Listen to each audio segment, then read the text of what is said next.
Vasárnap reggelire amerikai protein palacsintát készítettünk. Jó sok juharciruppal. A lot of maple syrup. Yep. American pancakes, you always gotta have maple syrup. Az amerikai palacsintára mindig kell juharszirup. És mutatjuk, hogy készítettük. Egészségetekre! About a cup of oatmeal. Zappehely, amit le fogunk darálni.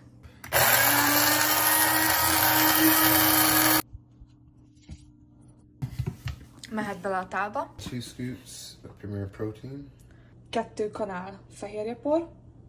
Add 2 bananas. 2 egész banán. Baking powder. Egy jó tetős kanál sütőpor. Just a little bit of cinnamon. Fahéj. I do about a drop. Egy kevés vanília. A little less than a tablespoon. Olyan 100 ml tojás fehérjét fogunk Put 4 kimérni. ounces in. 2 egész tojást. 2 full eggs. Add the eggs to the mix. Tojásokat hozzáadtuk az zappehelyhez, banánhoz. Összemixeljük. Add some blueberries. Egy olyan maréknyi fagyasztott áfonyát adunk hozzá. És kisütjük a kis palacsintákat.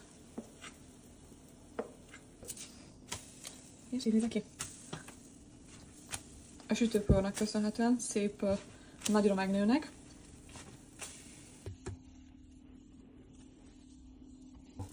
És készen is vannak. I'm gonna eat 6. What? Oh, she gets this 3. Felvágjuk 4-be. És kész is.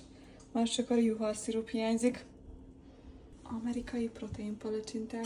Sziasztok! Sziasztok!